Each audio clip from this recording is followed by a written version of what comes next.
Enfoque Noticias. Bueno, yo quería plantearle o insistir un poco en el tema de Perú. La Embajada de México en Perú se dice que operará de manera normal, pero ¿qué es normal con toda esta situación? Y sobre todo porque más allá de que les haya incomodado o les haya molestado lo de los salvoconductos, el asilo, al final también ha habido acusaciones en contra suya pues fuertes de injerencista, de provocar pues hasta incluso pues toda esta situación en Perú. Le acusan. ¿Sería entonces, no sé, posible pensar que lo que quisieran es que ya no hablara absolutamente nada sobre ese país? ¿Podría el presidente de México ya no decir nada para que entonces el Perú, pues no sé, se sientan satisfechos o sientan que ya podría mejorar esta relación? Y luego, ayer se había dicho que el canciller Marcelo Ebrard hablaría sobre el título 42. No se refirió nada a esto. Usted había dicho que lo iba a hacer ayer, no habló. Y finalmente, bueno, pues estamos hablando de una regla controversial, pero que ha permitido a las autoridades estadounidenses expulsar a 1 millón de migrantes en la frontera entre México y Estados Unidos. Entonces, si nos pudiera decir sobre si esto, sobre el título 42 se va a hacer más adelante, si tiene algo ya adelantado por el canciller, y también esta posibilidad de que ya no se refiere usted absolutamente nada al Perú para que se sienta satisfecho. Pues ya estamos como los que quieren que no haya mañaneras. El caso de Perú es muy lamentable, es un país con un pueblo hermano que desde hace muchos años, cuando menos de 6 años a la fecha, han contado con 5 presidentes. Imagínense esta situación. Y se debe fundamentalmente a intereses de un grupo que domina y que no permite que el pueblo peruano, sobre todo los que viven en la sierra,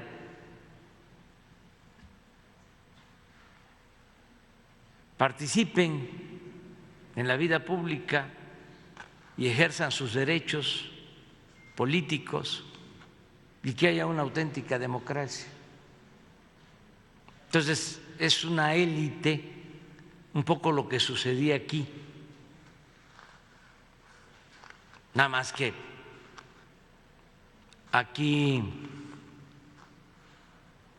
se fingía más, había mayor simulación, pero la verdad que en México gobernaba una minoría para su beneficio. Lo hemos dicho muchas veces, el gobierno estaba convertido en un comité al servicio de una minoría rapaz que llevó a cabo el saqueo más grande en la historia de México. Ni siquiera, repito, durante los 3 siglos de dominación colonial saquearon a México como lo hizo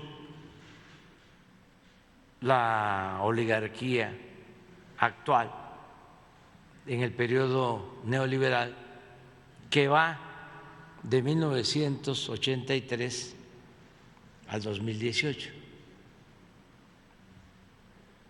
36 años. Entonces, esto mismo es lo que sucede en el Perú.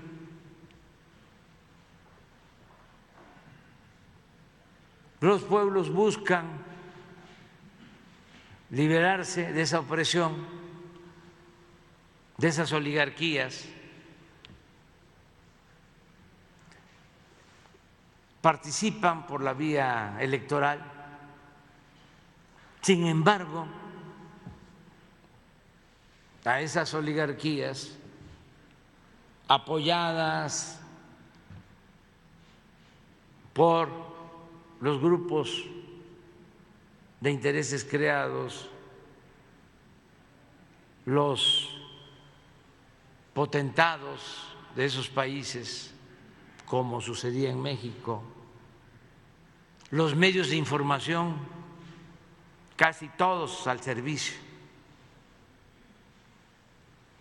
de ese régimen de saqueo y de corrupción y de injusticias, hacen muy difícil el que gobiernos surgidos de procesos democráticos populares puedan gobernar, que es el caso del Perú. Gana el presidente Castillo, les cuesta mucho a los de la llamada clase política aceptar los resultados, pero él ganó. Y desde que llegó empezaron a obstaculizarlo,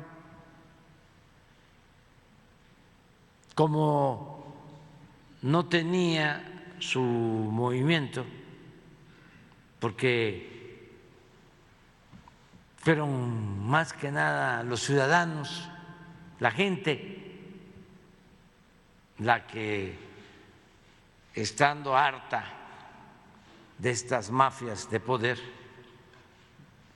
elitistas, dijeron: vamos a votar por un maestro, por uno nuestro.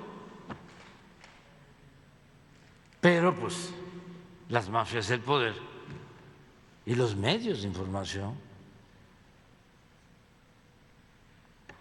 empezaron a obstaculizar la labor del gobierno. Llevaba, yo creo que 3 meses, y ya le habían presentado en el Congreso la primera solicitud para destituirlo. El caso es que en 1 año y medio, 3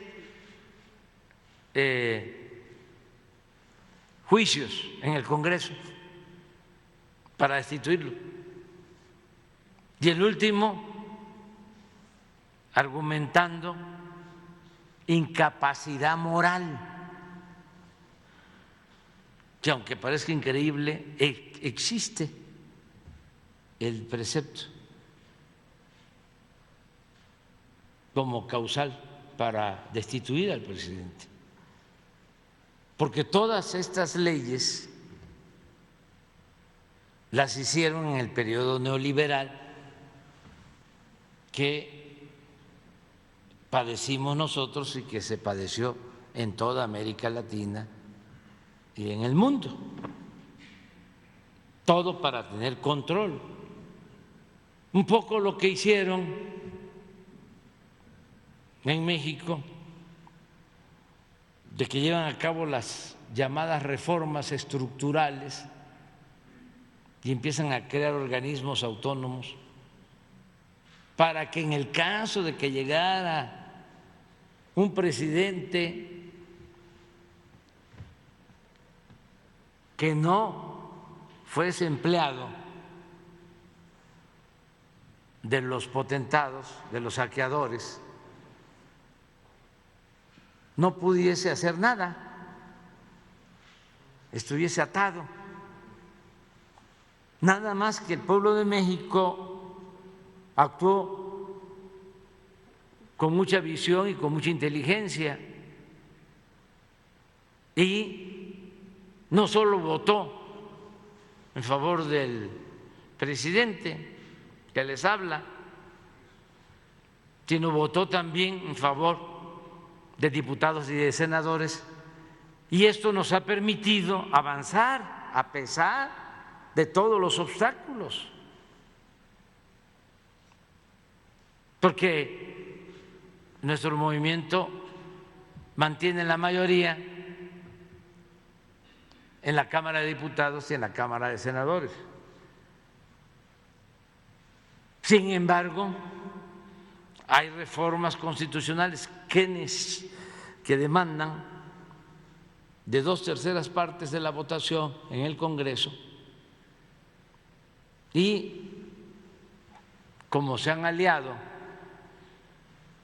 los conservadores en un bloque para que no avance la transformación, pues se han dedicado a impedir que se reforme la Constitución, como es el caso de la reforma al INE, que era una reforma constitucional para que no costara 25,000 millones de pesos la organización de elecciones en México, porque es una vergüenza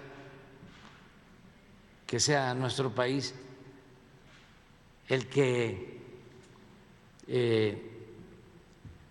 tenga que destinar más presupuesto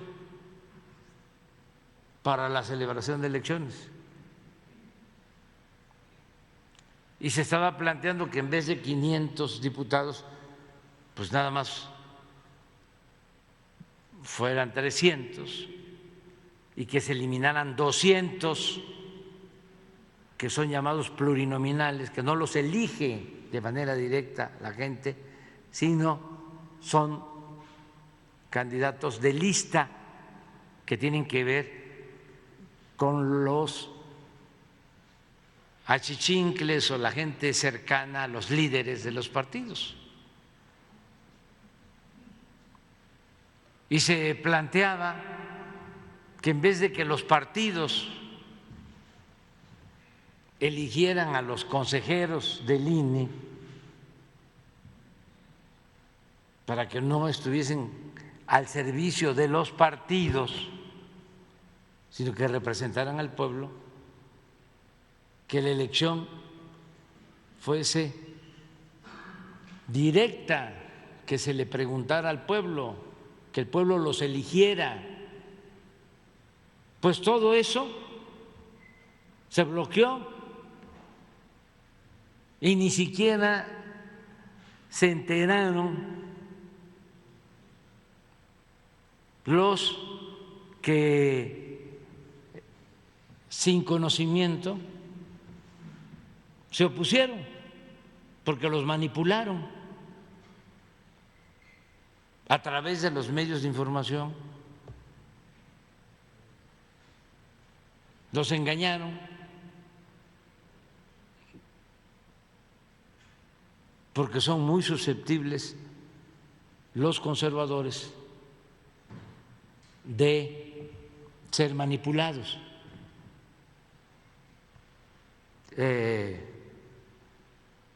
No son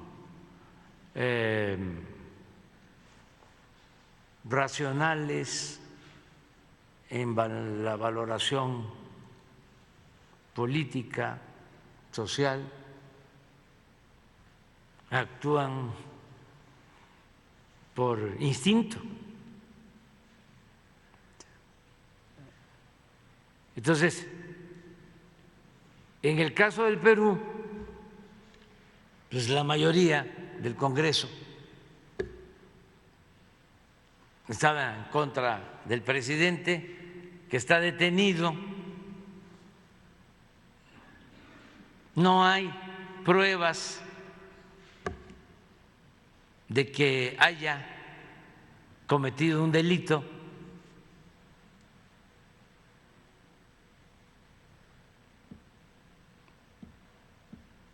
No existe ningún dictamen que demuestre que tiene incapacidad moral.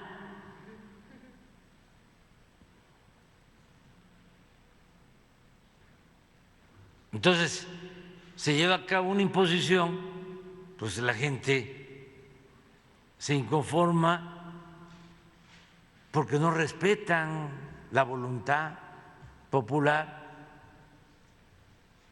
Y yo, la verdad, lamento mucho que el gobierno de Estados Unidos, que siempre habla de democracia, en este caso, en vez de pedir que se respetara la voluntad del pueblo, que se respetara al presidente electo de manera democrática, lo que hacen es que avalan toda la maniobra truculenta para destituir al presidente. Entonces, ¿cómo nosotros lo decimos?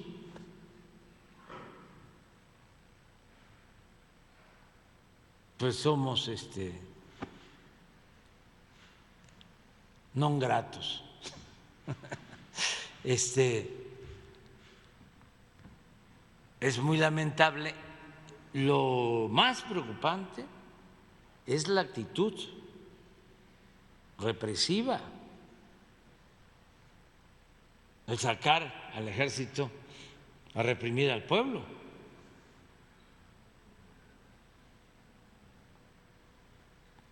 La gente que está defendiendo sus derechos. Ojalá y pues entren en razón los de la cúpula, los que hicieron sus enjuagues arriba, de todos los partidos, movidos por la ambición al poder, no pensando en el pueblo, no pensando en el bienestar del pueblo. Ojalá y entren en razón y busquen una salida a esa tremenda crisis política que, como ya lo dije, viene de lejos. Presidentes presos, presidentes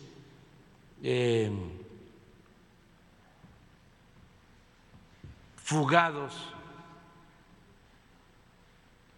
un presidente que se suicidó. Entonces no entienden que hay una profunda crisis y cómo salir de una situación así. Pues no hay más que el método democrático. ¿Para qué estar diciendo vamos a hacer elecciones? Primero, la señora que nombran dice, voy a gobernar hasta el 26, en plena crisis. Ahora empieza el regateo de que convocamos elecciones en el 24. ¿Por qué no llaman a elecciones de inmediato y a elecciones generales para elegir al Congreso, a el nuevo presidente, y que en tanto debe de contemplar la Constitución el que haya autoridades que convoquen elecciones, un presidente interino con ese propósito, y yo estoy seguro que de esa manera la gente va a esperar y de manera racional, democrática, se enfrenta el conflicto. Pero querer por la fuerza imponer autoridades utilizando al ejército, eso lamentablemente lo que va a generar es más sufrimiento, inestabilidad. En la ficha que le comparten, presidente, ese